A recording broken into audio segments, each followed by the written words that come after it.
warahmatullahi wabarakatuh.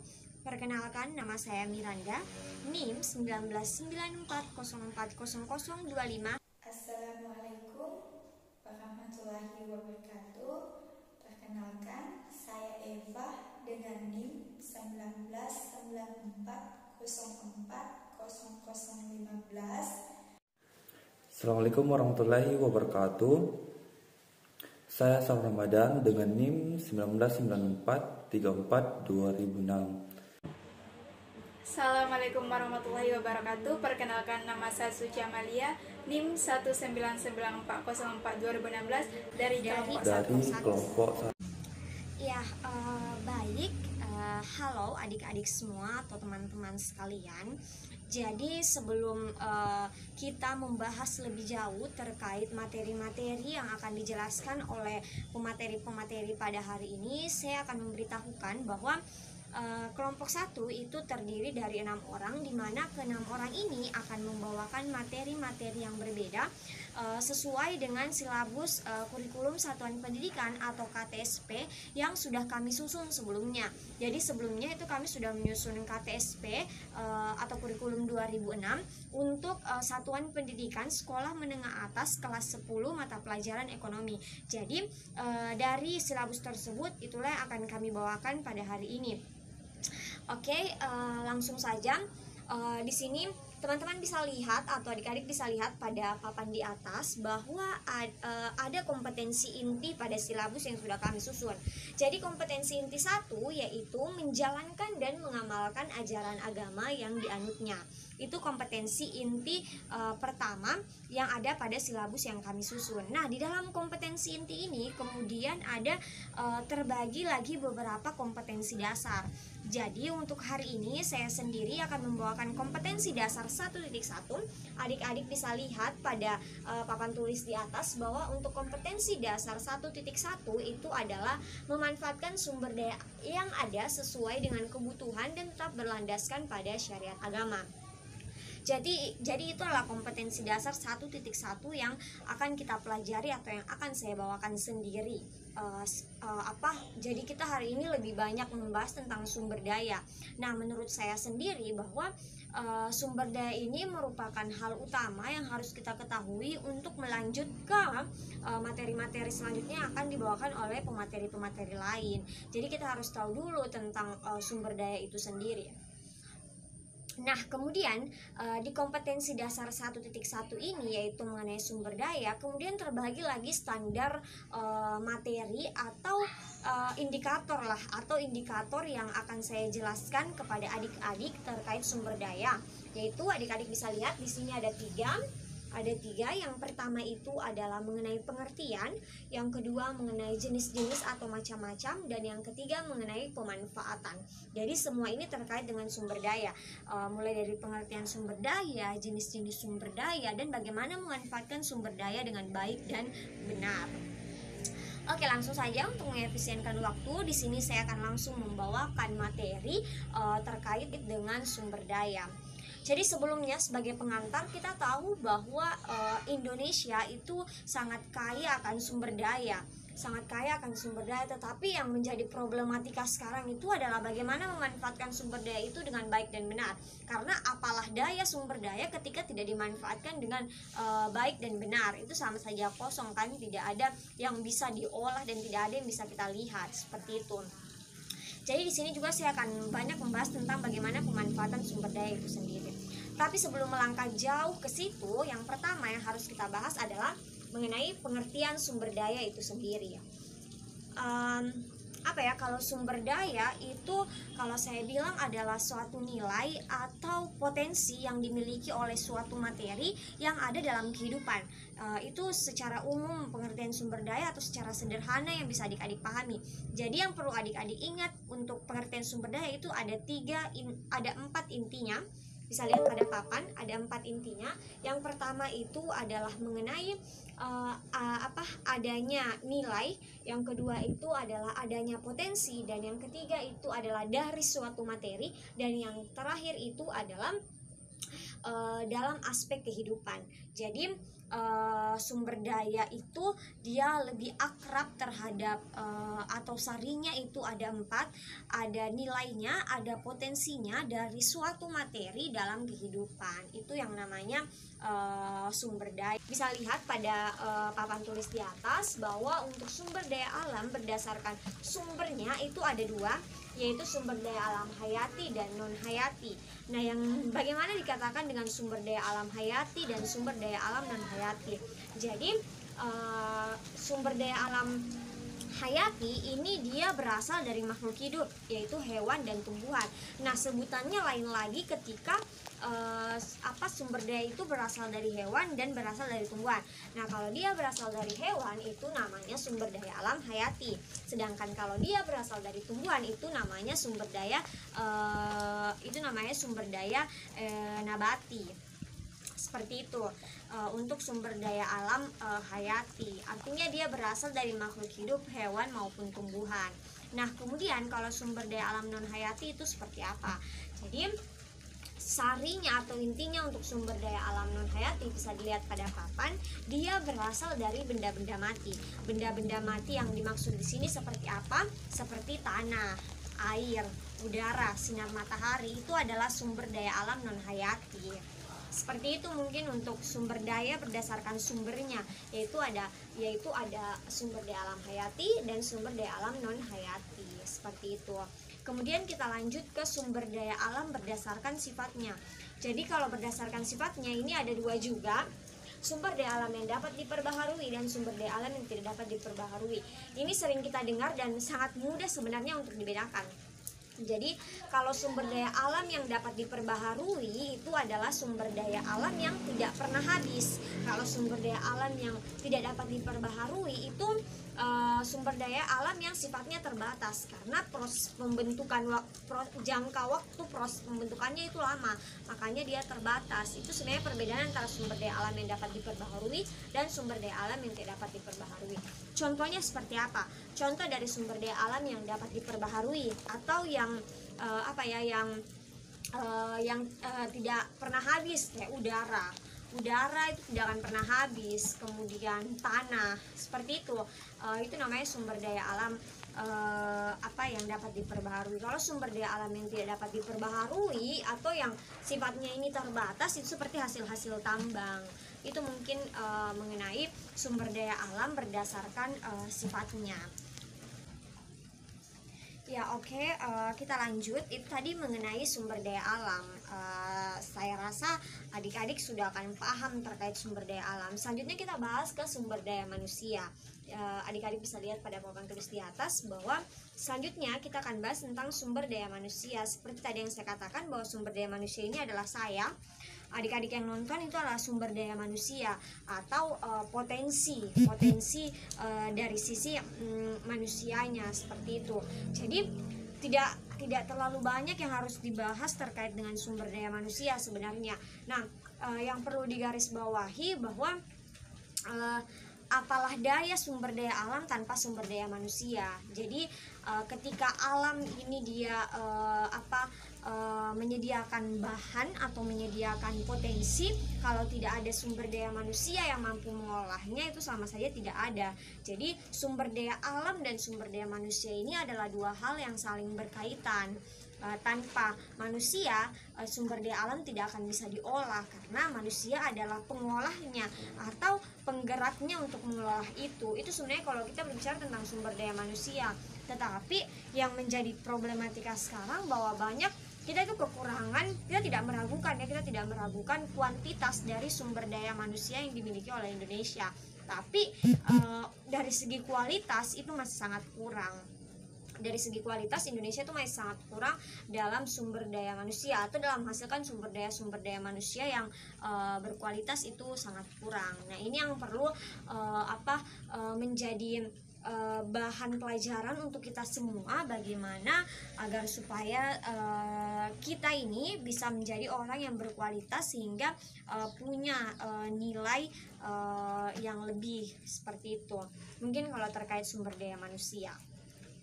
Sebenarnya sederhana, kalau kita berbicara tentang sumber daya itu sangat sederhana, hanya berbicara tentang sumber daya alam dan sumber daya manusia. Tetapi kita harus lihat juga bahwa ada problem penting, yaitu kualitas sumber daya manusia yang perlu sama-sama kita cari solusi atau jalan keluarnya.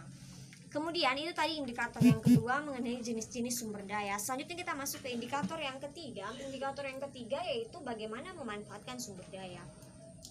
Lantas bagaimana cara kita memanfaatkan yang namanya sumber daya? Seperti yang tadi saya katakan bahwa sumber daya ada dua, sumber daya alam dan sumber daya manusia. Jadi untuk memanfaatkan sumber daya alam berbeda dengan untuk memanfaatkan sumber daya manusia yang ada.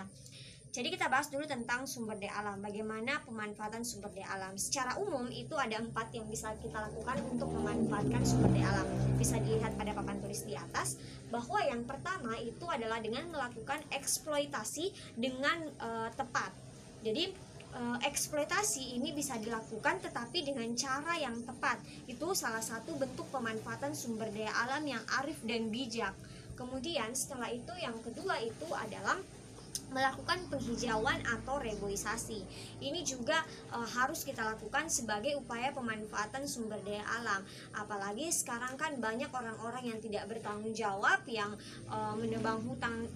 menebang hutan secara liar. Itu semua harus kita hentikan untuk tetap mempertahankan potensi sumber daya alam yang kita punya. Seperti itu. Kemudian yang ketiga itu adalah mendaur ulang. Jadi ini juga penting, kita harus mampu sebagai sumber daya manusia ya, kita harus mampu untuk mendaur ulang atau mengelola kembali limbah-limbah yang ada, seperti itu. Jadi limbah-limbah yang kita olah itu nantinya bisa punya nilai tambah di mata konsumen, seperti itu.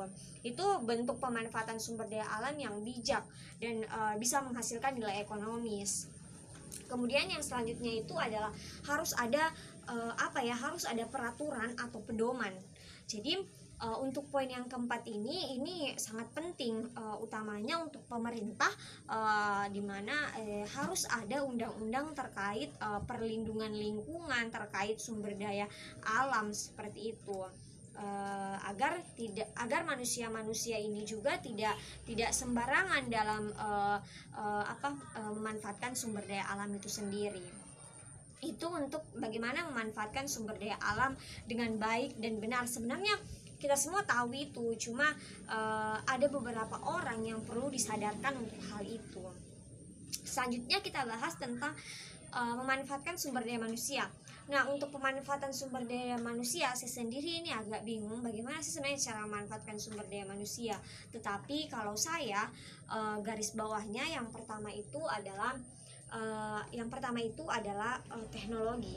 Kenapa teknologi? Karena menurut saya apalagi di era seperti sekarang ya, era 4.0, itu teknologi sudah menguasai manusia. Bahkan ada yang mengatakan bahwa manusia sebentar lagi akan digantikan oleh teknologi. Tapi kalau menurut saya seefektif dan seefisiennya sesuatu itu dilakukan oleh manusia, karena manusia ini kan punya sesuatu yang tidak dimiliki oleh mesin atau robot, seperti itu. Jadi bagaimana memanfaatkan itu adalah dengan memahami teknologi, dengan memperluas pengetahuan kita terkait dengan segala sesuatu, utamanya terkait dengan alam, utamanya terkait dengan teknologi, agar supaya kita mampu untuk memproduksi sumber daya alam itu dengan baik dan benar. Jadi untuk sumber daya manusia itu sendiri sebenarnya yang perlu ditingkatkan itu adalah pemahaman kita atau wawasan kita untuk mengelola apa yang sudah disediakan oleh alam, sehingga itu nantinya bisa bernilai ekonomis untuk kita sendiri, seperti itu. Baik, saya akan lanjutkan. Untuk mengefisienkan waktu, saya akan membahas mengenai kompetensi inti 2 yang sudah kami susun dalam silabus.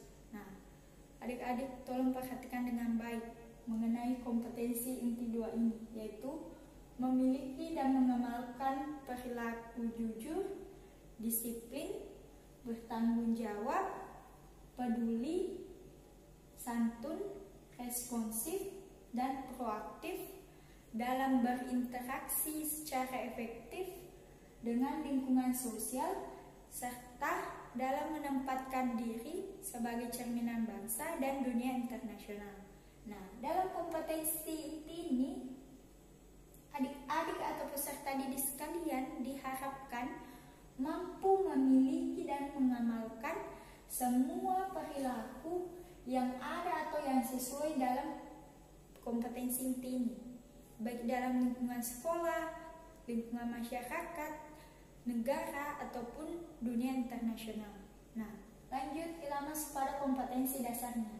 Nah, kompetensi dasar 2.1 yaitu senantiasa bersikap jujur, disiplin, bertanggung jawab, peduli, santun, responsif, dan proaktif dalam melakukan kegiatan ekonomi. Nah, di sini juga diharapkan adik-adik atau peserta didik sekalian mampu menerapkan atau bersikap sesuai yang ada dalam kompetensi dasar ini. Kemudian kita masuk pada standar materinya. Adik-adik dapat lihat standar materinya ada 2. Yang pertama, pengertian mengenai kegiatan ekonomi. Yang kedua, gambaran mengenai kegiatan ekonomi. Nah, di sini saya akan sedikit menjelaskan mengenai kedua standar materi ini. Adik-adik tolong simak dengan baik. Dalam melakukan atau selama masa hidupnya, manusia selalu merasakan yang namanya kebutuhan. Nah, untuk memenuhi kebutuhannya, manusia melakukan yang namanya kegiatan. Nah, kegiatan ini disebut kegiatan ekonomi. Nah, sampai di sini adik-adik sudah ada yang ketahui mengenai apa sih itu kegiatan ekonomi? Silakan sampaikan. Ajukan tangan yang tahu apa itu kegiatan ekonomi. Sampai di sini tidak ada yang tahu? Ya, baik. Saya akan lanjutkan mengenai kegiatan ekonomi. Nah, kegiatan ekonomi adalah suatu tindakan yang dilakukan oleh manusia untuk memenuhi kebutuhannya, baik dalam proses distribusi, konsumsi, maupun produksi. Nah, kegiatan ekonomi ini meliputi 3 macam aspek yang tadi saya sebutkan. Yang pertama, produksi. Produksi ini adalah kegiatan menghasilkan alat pemuas, baik itu dalam barang ataupun jasa. Yang kedua, distribusi adalah kegiatan penyaluran barang dari produsen ke tangan konsumen. Sedangkan konsumsi adalah kegiatan memakai atau menggunakan alat pemuas untuk memenuhi kebutuhan. Nah, sampai di sini adik-adik sudah ketahui mengenai pengertian kegiatan ekonomi. Nah, kita masuk di gambaran mengenai kegiatan ekonomi. Kegiatan ekonomi yang terjadi di dalam masyarakat digerakkan oleh 4 komponen. Yang pertama, rumah tangga konsumen. Yang kedua, rumah tangga perusahaan. Yang ketiga, pemerintah. Dan yang keempat, masyarakat luar negeri. Nah, yang pertama, rumah tangga konsumen. Nah, rumah tangga konsumen ini berperan sebagai pengguna atau pemakai barang maupun jasa yang dihasilkan oleh pelaku ekonomi lain. Nah, di samping sebagai pengguna barang atau jasa, rumah tangga konsumen ini juga berperan sebagai penyedia faktor produksi, yaitu tanah atau sumber alam, tenaga kerja, dan modal, baik untuk rumah tangga perusahaan, pemerintah, maupun masyarakat luar negeri. Nah, yang kedua, rumah tangga perusahaan. Rumah tangga perusahaan ini terdiri dari produsen dan distributor. Nah, di dalam rumah tangga perusahaan berperan sebagai penghasil atau penyalur barang maupun jasa hingga ke tangan rumah tangga konsumen. Untuk dapat menghasilkan barang dan jasa tersebut, rumah tangga perusahaan memerlukan faktor produksi dari rumah tangga konsumen, pemerintah maupun masyarakat luar negeri. Dan yang ketiga, pemerintah. Pemerintah di sini berperan sebagai penyedia sarana dan prasarana kegiatan ekonomi seperti sumber bahan baku, jalan raya, serta sebagai fasilitas penunjang yang lain. Assalamualaikum warahmatullahi wabarakatuh. Di sini saya akan memaparkan sedikit materi mengenai kegiatan ekonomi, di mana kegiatan ekonomi merupakan suatu aktivitas yang dilakukan oleh manusia yang bertujuan untuk mendapatkan suatu barang dan jasa. Kegiatan ekonomi terdiri dari 3 jenis. Yang pertama, kegiatan produksi, di mana kegiatan produksi adalah aktivitas yang dilakukan manusia untuk menghasilkan suatu produk, barang maupun jasa. Yang kedua adalah kegiatan distribusi, di mana kegiatan distribusi ini adalah kegiatan menyalurkan barang maupun jasa dari produsen ke konsumen. Dan yang ketiga adalah kegiatan konsumsi. Kegiatan konsumsi adalah kegiatan memanfaatkan atau menghabiskan nilai guna barang maupun jasa. Selanjutnya, di sini saya akan memberikan salah satu contoh mengenai kegiatan ekonomi. Di sini saya mengambil contoh dari kegiatan produksi, seperti di Indonesia, di mana Indonesia merupakan salah satu negara penghasil biji kopi berkualitas atau pilihan. Kondisi inilah yang dimanfaatkan oleh perusahaan-perusahaan besar untuk memproduksi biji kopi tersebut menjadi sebuah serbuk siap minum. Nah, kopi siap saji pun siap untuk dipasarkan dengan harga sesuai dengan biaya produksi. Mungkin itu saja materi singkat yang bisa saya sampaikan. Sekian dan terima kasih. Nah, sekarang kita akan mempelajari tentang ilmu ekonomi dan pembagiannya. Sebelumnya, kalian harus tahu apa itu ilmu ekonomi. Jadi, ilmu ekonomi adalah suatu ilmu yang mempelajari tentang segala tingkah laku manusia yang bertujuan untuk mendapatkan dan mengelola sumber daya yang terbatas. Menurut Alfred Westoner, membagi ilmu ekonomi menjadi 3 kelompok, yaitu yang pertama, ilmu ekonomi deskriptif. Ilmu ekonomi deskriptif merupakan analisis yang menggambarkan kondisi sebenarnya berdasarkan kondisi fakta dalam perekonomian. Yang kedua, ilmu ekonomi teori. Ilmu ekonomi teori adalah analisis ekonomi yang berusaha menjelaskan, mencari pengertian, hubungan sebab akibat, dan cara kerja sistem ekonomi. Dan yang ketiga, ilmu ekonomi terapan, yaitu analisis ekonomi teori yang merumuskan kebijakan-kebijakan dan pedoman yang tepat untuk menangani masalah ekonomi tertentu. Baik, sampai di sini video pembelajarannya.